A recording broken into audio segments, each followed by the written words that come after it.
भारतीय विपणन विकास केंद्र द्वारा आयोजित स्वदेशी मेले का भव्य उद्घाटन गुरुवार रात 8 बजे स्टेट हाईवे स्कूल मैदान में किया गया। उद्घाटन समारोह में सांसद संतोष पांडे और पूर्व सांसद व महापौर मधुसूदन यादव की गरिमामय उपस्थिति रही। छोटे बच्चों की सांस्कृतिक प्रस्तुतियों के बीच मेले का शुभारंभ हुआ।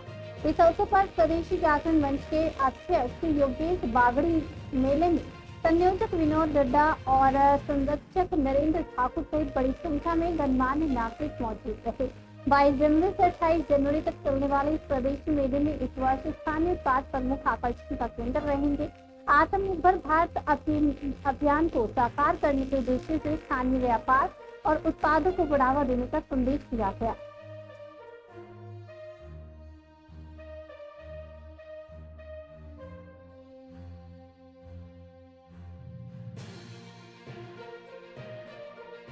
स्वदेशी मेले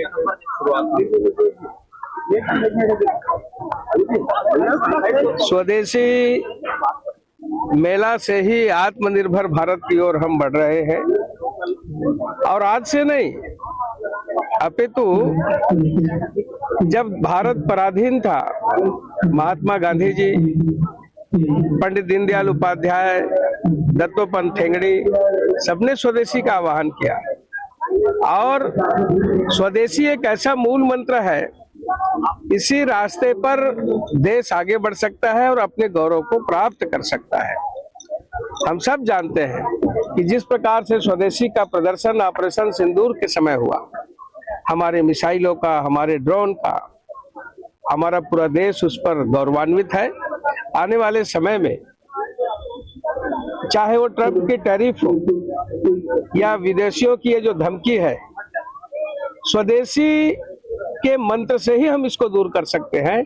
और जिस दिशा में माननीय नरेंद्र मोदी जी भी तेजी के साथ बढ़ रहे हैं और हमारी अर्थव्यवस्था दूसरे नंबर के पायदान की ओर बढ़ रही है, एक समय आएगा कि हमारा देश नंबर 1 भी होगा। स्वदेशी केवल नारा नहीं है, बल्कि स्वदेशी प्रतीक है आत्मनिर्भर भारत का, स्वदेशी प्रतीक है आत्मनिर्भर भारतीय समाज का, स्वदेशी प्रतीक है आत्मनिर्भर परिवार का। और इसी से ही राष्ट्र प्रेम की भावना जागृत होती है। और जिस प्रकार से मोदी जी ने स्वदेशी को आगे बढ़ाया, जो उन्होंने प्रेरणा ली महात्मा गांधी जी से, दत्तोपंत ठेंगड़ी जी से, पंडित दीनदयाल उपाध्याय जी से, और उस आंदोलन को आगे बढ़ाने का काम कर रहे हैं। इस आंदोलन को सफलतापूर्वक पूर्ण करने के लिए मैं समझता हूं कि भारतीय लोगों की आवश्यकता बहुत ज्यादा है कि वो भारतीय उत्पादक को उपभोग करे और स्वदेशी के दृष्टिकोण से भारत आत्मनिर्भर हो, आर्थिक रूप से संपन्न हो, हमारा समाज संपन्न हो, हमारा परिवार संपन्न हो। यही स्वदेशी का उद्देश्य है। और इस बहुत ही बढ़िया आयोजन के लिए सभी आयोजकों का बहुत बहुत धन्यवाद।